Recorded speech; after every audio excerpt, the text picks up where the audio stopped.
What if a child vanished, and the person who knew the truth waited 31 days to tell anyone? Not 31 hours, not even 31 minutes. 31 days. Days in which no police report was filed, no emergency alert was sent out, no frantic mother ran through the streets calling her child's name. Instead, life went on. On a quiet residential street in Orlando, Florida, in the summer of 2008, a 2-year-old girl named Caylee Anthony disappeared, and for more than a month, no one outside her immediate family knew she was gone. No neighbors noticed. No daycare raised concern. No authorities were contacted. It was as if Caylee had simply vanished. Caylee Anthony was small, just 2 years old, with bright eyes and an unmistakable smile. She was known to family members as energetic, curious, and closely attached to her mother. She lived with her mother, Caylee Anthony, and her grandparents, George and Cindy Anthony, in a modest home not far from popular tourist attractions and busy highways. A place where millions pass through every year, unaware that one of the most controversial criminal cases in American history was quietly taking shape. The last time Caylee was seen alive, there was no drama, no argument, no emergency, just an ordinary day, or so it appeared. And yet, after that moment, Caylee would never be seen again. In most missing child cases, time is everything. Minutes matter. Hours can mean the difference between rescue and tragedy. Parents call police immediately. Searches begin. Communities mobilize. But in this case, something was different. For 31 days, Caylee's absence went unreported. During that time, her mother, Caylee Anthony, told friends and family that Caylee was being cared for by a babysitter, a nanny named Zenaida Gonzalez. According to Caylee was safe, happy, exactly where she was supposed to be. There was only one problem. That nanny did not exist. As days passed, those closest to Caylee noticed troubling inconsistencies. Stories changed. Details didn't line up. Answers were vague or evasive. Yet, outwardly, Caylee appeared calm. She went out with friends. She attended social gatherings. She carried herself as though nothing was wrong. To some observers later, this behavior would feel unsettling. To others, it would become one of the most misunderstood aspects of the case. But in the summer of 2008, no one yet knew the full story or the nightmare that was slowly unfolding behind closed doors. By mid-July, tension inside the Anthony household had reached a breaking point. Caylee's parents, who had assumed Caylee was staying elsewhere, began asking harder questions. Where exactly was Caylee? Why hadn't they spoken to her? Why did Caylee keep avoiding specifics? On July 15, 2008, those questions could no longer be ignored. That day, Caylee's mother, Cindy Anthony, made a phone call that would ignite a national firestorm, a call that would bring law enforcement crashing into their lives. But before that call, there was something else. Cindy had located Caylee's car, a vehicle that had been missing for days. And according to Cindy, it smelled wrong. Not like garbage, not like spoiled food, but like something far more disturbing. What happened next would transform a private family crisis into a media spectacle watched by millions. Cable news would run nonstop coverage. Courtroom sketches would dominate headlines. Every word, every expression, every gesture would be analyzed. But at this point in the story, none of that had happened yet. All anyone knew was this: a 2-year-old child was missing. Her mother had waited a month to report it, and the explanations did not make sense. At the center of it all stood Caylee Anthony. She was 22 years old, a single mother, living at home, navigating adulthood with a young child and an uncertain future. To some who knew her, Caylee was charming, outgoing, and independent. To others, she was secretive, prone to half-truths and carefully constructed stories. As investigators would later discover, Caylee had a complicated relationship with responsibility, authority, and the truth itself. But in the early days, the public didn't know what to think. Was she a grieving mother hiding pain behind a smile? Or was she hiding something far darker? And then there was Caylee, a child who loved cartoons, a child who laughed easily, a child whose voice had suddenly gone silent.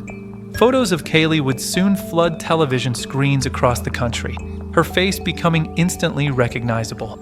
But behind every image was a haunting reality. No one could say with certainty when Caylee disappeared, what happened to her, or why no one came looking sooner. As the investigation began to take shape, one unsettling truth became impossible to ignore. This was not just a missing child case. It was a case built on contradictions, on delays, on stories that unraveled under scrutiny. And it would ultimately force a jury and an entire nation to confront an uncomfortable question. Is knowing something happened the same as being able to prove it? In the days to come, detectives would uncover lies layered upon lies. Evidence would spark fierce debate. Courtroom arguments would divide the public like few cases ever had. But before any of that, before the trial, before the verdict, there was just a little girl who vanished, and a silence that lasted 31 days. And as the world would soon learn, that silence would become the loudest question of all. If a child disappeared right in front of you, would you even realize it was happening? In the case of Caylee Anthony, the most chilling truth is not just that she vanished, but how quietly it happened. No alarms were triggered. No neighbors noticed anything unusual. No one realized they were witnessing the beginning of a tragedy. The timeline begins in mid-June 2008. The last confirmed sighting of 2-year-old Caylee Marie Anthony occurred around June 16, 2008. That day appeared ordinary. There were no reports of distress, no emergency calls, no visible sign that anything was wrong. According to her mother, Caylee Anthony, Caylee was dropped off with a babysitter, a woman Caylee identified as Zenaida Gonzalez. Caylee would later claim this arrangement was routine, that Caylee was safe, that she planned to return. But that return never happened. From that point forward, Caylee was never seen again. In most missing child cases, the first hours are frantic. Parents panic. Family members demand answers. Police are contacted immediately. But here, none of that happened. The days following Caylee's disappearance passed quietly. Caylee did not call law enforcement. She did not file a missing person report. She did not alert Caylee's grandparents. Instead, she continued telling those around her that Caylee was with the nanny, a nanny no one else had ever met. As June turned into July, Caylee remained absent, yet still, no report was filed. To friends, Caylee spoke casually about her daughter. She said Caylee was doing fine, that she was being cared for. To her parents, Caylee gave vague responses, avoided details, changed subject when pressed. Behind the scenes, Caylee was seen attending social gatherings, spending time with friends, and living as though her responsibilities had been temporarily lifted. To later observers, this behavior would become one of the most scrutinized aspects of the case. But at the time, few people understood the full picture. During this period, Caylee maintained a consistent explanation. Caylee was with Zenaida Gonzalez. She even claimed to know where the nanny lived and worked. But the story contained subtle flaws. No phone records, no childcare paperwork, no witnesses who had seen Caylee with this babysitter. Each detail relied solely on Caylee's word, and no one had yet challenged it. By mid-July, concern inside the Anthony household reached a breaking point. Caylee's grandparents, George and Cindy Anthony, began demanding answers. They had not seen Caylee in weeks. They had not spoken to her, and Caylee's explanations were no longer enough. That day, Cindy discovered something deeply troubling. Caylee's car, a Pontiac Sunfire, had been missing. When Cindy finally located it, she noticed an overpowering odor. Something was wrong, and for the first time, fear replaced denial. On July 15, 2008, Cindy Anthony called 911. Her voice was frantic, confused, terrified. "I found my daughter's car, and it smells like there's been a dead body in the damn car. My granddaughter has been missing for 31 days. 31 days. For the first time, Caylee Anthony was officially reported missing. That single statement transformed everything. What had been a family concern became a criminal investigation. Deputies arrived at the Anthony home. Questions were asked. Stories were documented. Caylee Anthony was now at the center of a missing child case, one already burdened by a critical delay. Investigators immediately focused on one detail. Why wait an entire month? By the time police entered the case, valuable time had already been lost. Potential evidence was gone. Memories had faded. Any immediate trail was cold. Search efforts that typically begin within hours were now forced to start weeks later. And as investigators began reviewing Caylee's statements, inconsistencies quickly emerged. The story of the nanny, the lack of urgency, the unexplained behavior, everything pointed toward a case that was already deeply compromised. As detectives mapped out Caylee's last known movements, one fact became painfully clear. The timeline itself would become one of the strongest pieces of evidence. Not what happened in a single moment, but what didn't happen over an entire month. No report, no search, no confirmed sighting, just silence. By the end of July 15, 2008, Caylee Anthony was officially missing. Her face would soon appear on television screens nationwide. Search teams would mobilize. Media scrutiny would intensify. But the clock could not be reset. The most important days, the earliest days, were already gone. And as investigators would soon discover, the truth about those missing 31 days would prove harder to uncover than anyone ever imagined. What if every answer you gave investigators led them further away from the truth and closer to you? By the time law enforcement officially entered the case, 31 crucial days were already gone. And from the very first interview, detectives sensed something was wrong. Not because of what Caylee Anthony said, but because of how easily her story unraveled. Detectives from the Orange County Sheriff's Office began with what should have been the simplest task: confirm Caylee Anthony's account. She told investigators that Caylee had been staying with a babysitter, a woman named Zenaida Gonzalez. She described her with confidence, provided a name, gave supposed locations. But when detectives began checking those details, the story collapsed almost immediately. The name Zenaida Gonzalez was real, but the woman investigators located had never met Caylee Anthony. She had never watched Caylee, never spoken to the family, never been a nanny at all. Investigators were now facing a critical realization. The central explanation for Caylee's whereabouts was entirely false. And it wasn't the only one. Next, detectives turned to Caylee's employment claims. She told investigators she worked at Universal Studios. She even offered to take them there. What followed would become one of the most infamous moments of the investigation. Detectives followed Caylee into the building as she walked confidently through hallways, greeting people, pointing out offices, acting as though she belonged. Until finally, she stopped and admitted the truth.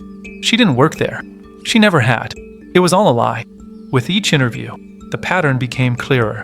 Caylee Anthony was not telling isolated lies. She was constructing an alternate reality, one where Caylee was safe, her life was stable, and nothing was wrong.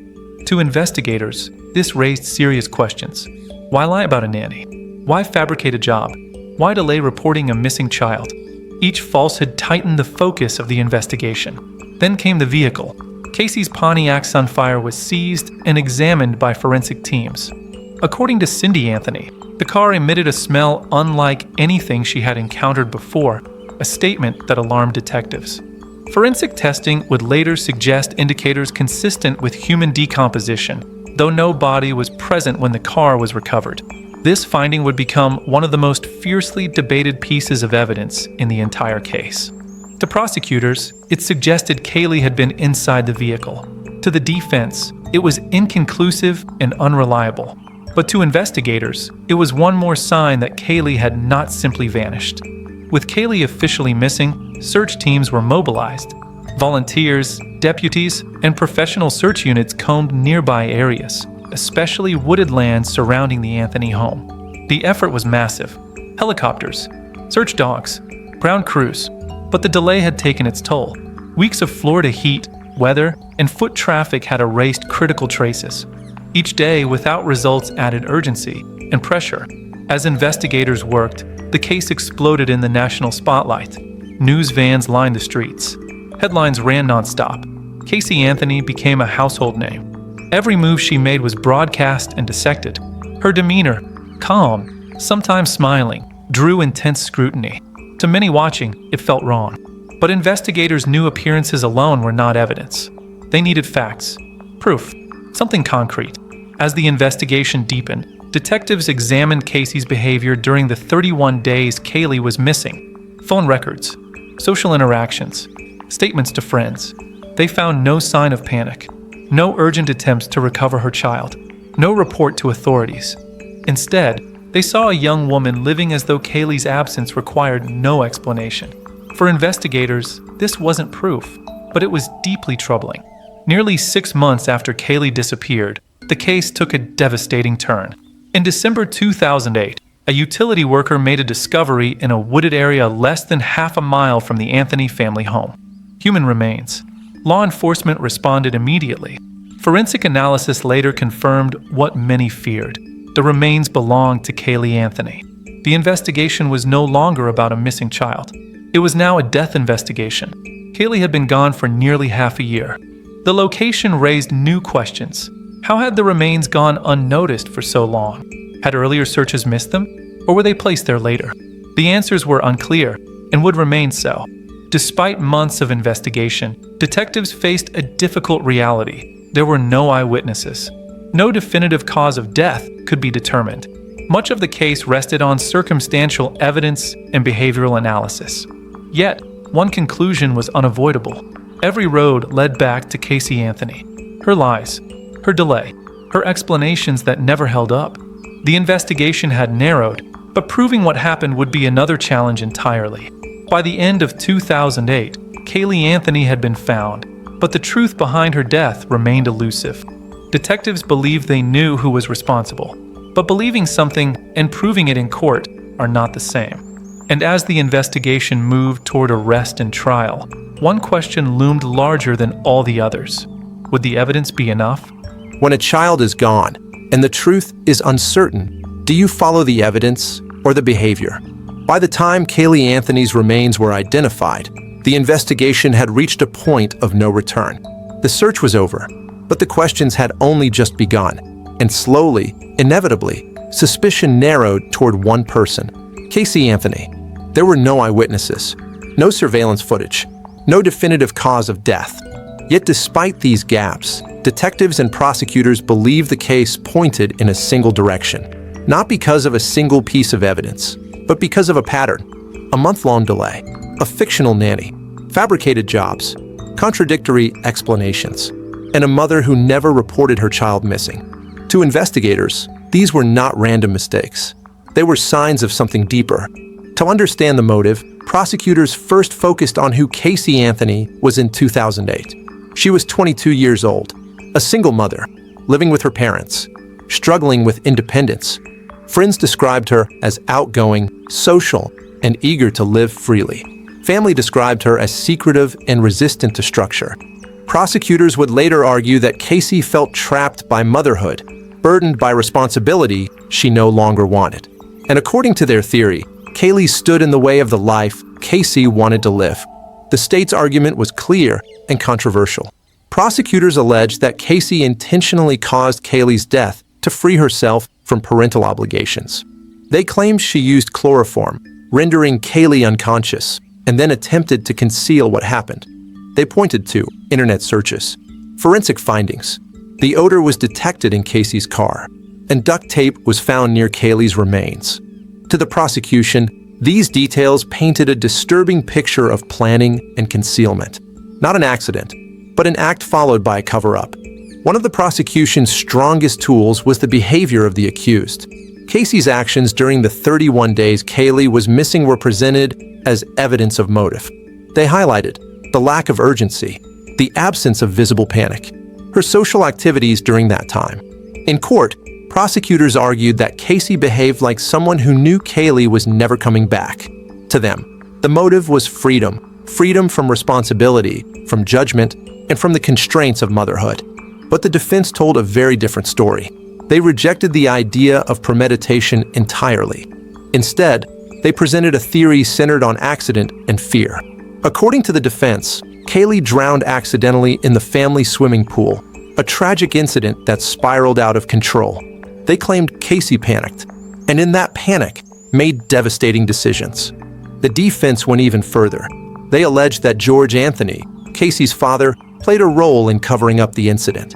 He helped dispose of Caylee's body to protect Caylee. It was a stunning claim, one that shocked the courtroom and the public. George Anthony firmly denied the allegation. No physical evidence supported it, and prosecutors argued the defense was attempting to shift blame where none belonged. But the accusation introduced reasonable doubt, and that mattered. As the trial approached, the case became a collision of narratives. On one side, a young mother, motivated by freedom, is willing to lie and conceal to escape responsibility. On the other, a frightened young woman, hiding a tragic accident out of fear and immaturity. Both stories acknowledged deception, but they disagreed on intent. And in criminal court, intent changes everything. What made this case uniquely difficult was what it lacked. There was no clear cause of death, no eyewitness testimony, no confession. Forensic evidence could not definitively support either theory, and the passage of time had erased many answers forever. The jury would not be asked what they believed happened. They would be asked something far more difficult. Could the prosecution prove their version beyond a reasonable doubt? Outside the courtroom, opinions hardened. Many in the public were convinced Caylee was guilty. Others questioned the strength of the evidence. But inside the courtroom, emotion had no legal weight. Only facts, only proof, only doubt. And doubt was everywhere. At the heart of Part 4 lies the central debate of the entire case. Was Caylee Anthony the victim of calculated intent, or an unthinkable accident followed by panic and deception? Was Caylee Anthony a remorseless manipulator, or a deeply flawed young woman unable to face the consequences of tragedy? The answers depended not on certainty, but on interpretation. And interpretation would decide everything. As the trial loomed closer, one truth became unavoidable. Someone was lying. Someone knew what happened to Caylee Anthony. But knowing that and proving it, they were two very different things. And when the case moved from investigation to the courtroom, the question was no longer what happened. It was whether the truth could survive the doubt. Fade out. When a case is built on suspicion, behavior, and unanswered questions, can justice ever be certain? By the fall of 2008, investigators believed the trail had narrowed as far as it could go. Caylee Anthony had been found. The investigation was complete, and prosecutors were ready to make their move. All that remained was to bring the case into a courtroom, where every assumption would be tested and every doubt would matter. October 2008, the arrest. In October 2008, Caylee Anthony was formally arrested. She was charged with first-degree murder, aggravated manslaughter of a child, aggravated child abuse, and multiple counts of providing false information to law enforcement. The charges were severe and carried the possibility of life imprisonment. From that moment forward, the case was no longer just an investigation. It was a fight for a verdict. A case under a microscope. Even before the trial began, public opinion had already hardened. Television networks ran continuous coverage. Legal analysts debated evidence nightly. Caylee Anthony's every expression was scrutinized. To some, guilt seemed obvious. To others, the lack of direct evidence raised concern. And as the months turned into years, anticipation for the trial only grew. 2011, the trial begins. In May 2011, nearly 3 years after Caylee disappeared, the trial finally began. The courtroom in Orlando, Florida, became the center of global attention. Seats were filled daily. Cameras lined the halls.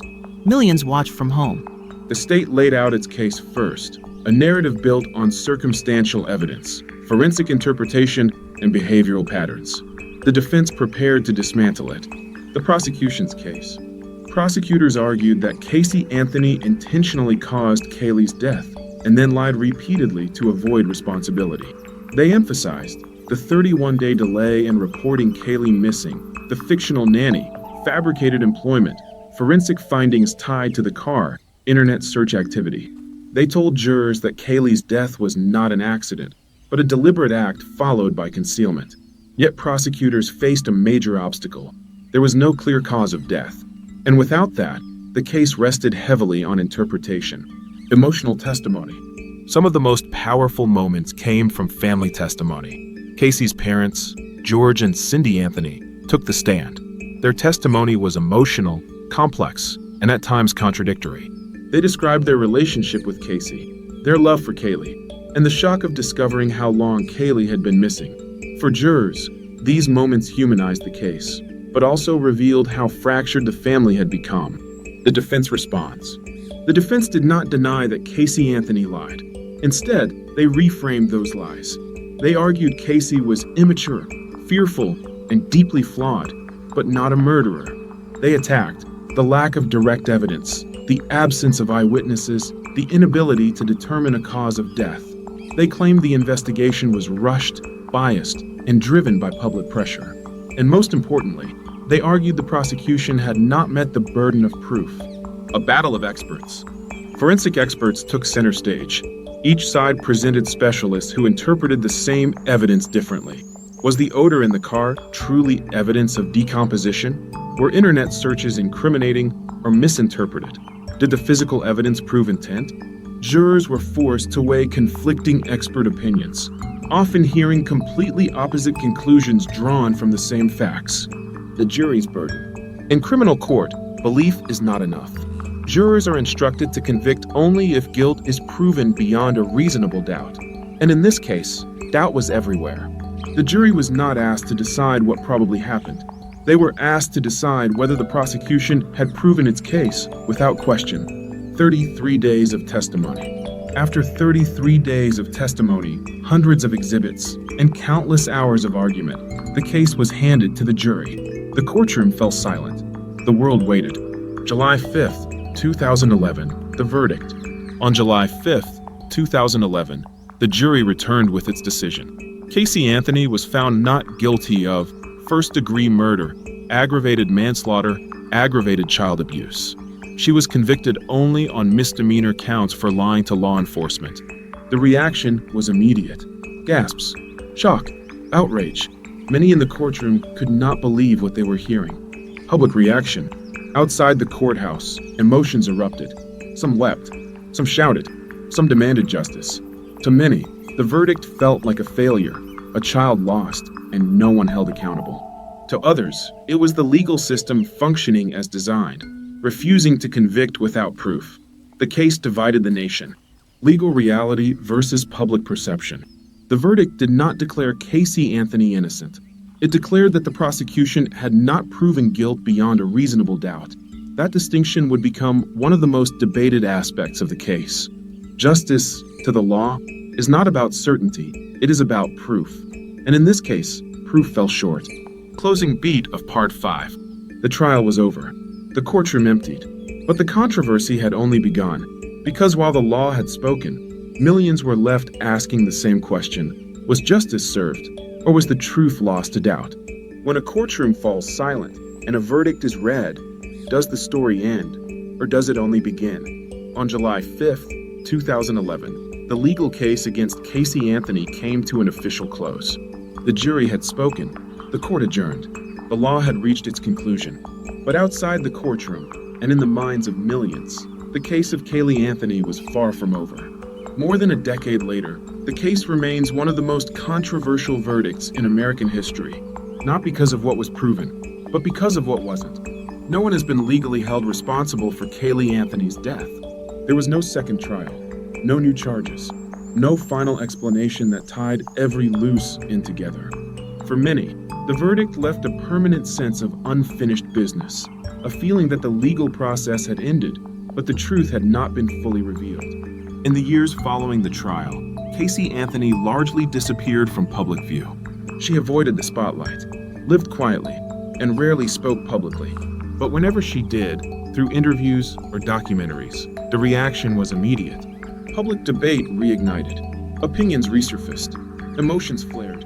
Each appearance reopened old wounds and reminded the public just how deeply this case had divided opinion. For Caylee's grandparents, George and Cindy Anthony, the aftermath was marked by grief, loss, and scrutiny. Their lives were forever altered. They mourned a granddaughter whose life ended far too soon, while also facing public judgment, media attention, and accusations that fractured their family. No verdict could bring Caylee back, and no explanation could erase the pain of her absence. As time passed, the same questions continued to surface, unanswered and unresolved. Why wasn't Caylee reported missing sooner? In a society trained to respond immediately when a child vanishes, this delay remains one of the most troubling aspects of the case. What truly happened during those missing 31 days? Those weeks remain a blank space, filled with speculation, theories, and silence. Did the jury reach the right verdict? Or did reasonable doubt, fueled by lost evidence and investigative gaps, prevent accountability? These questions persist because the case never offered closure. The Caylee Anthony case forced the public to confront a difficult reality about the justice system. Courts do not determine absolute truth. They determine whether guilt has been proven beyond a reasonable doubt. In this case, doubt prevailed. That distinction between what feels true and what can be proven became one of the most important lessons of the trial. Justice, as defined by law, does not always align with public certainty. Amid the arguments, accusations, and debates, one truth should never be lost. Caylee Anthony was 2 years old. She loved attention. She loved to laugh. She was at the very beginning of her life. Her story is not about courtrooms or verdicts. It is about a child whose future was taken and whose voice was never heard. The reason this case still matters, years later, is not because of its headlines. It exposes the consequences of delayed action, the limits of forensic certainty, the fragile balance between emotion and evidence. It reminds us that timing matters, that truth can be fragile, and that once time is lost, it can never be recovered. Today, the legal record is closed. No new evidence has rewritten the story. No final confession has emerged. What remains is silence. A silence filled with unanswered questions. A silence shaped by contradiction and time. And perhaps that silence is the most haunting legacy of all. Some cases end with clarity. Others end with certainty. This one ended with doubt. And maybe that is why it continues to stay with us. Because the truth, whatever it may be, remains just out of reach. If you found this case compelling and want to follow more real investigations, courtroom moments, and true crime breakdowns, feel free to subscribe to the channel. Your likes, comments, and turning on the notification bell help you stay updated whenever we release a new story. Share your thoughts below. We'd love to hear your perspective.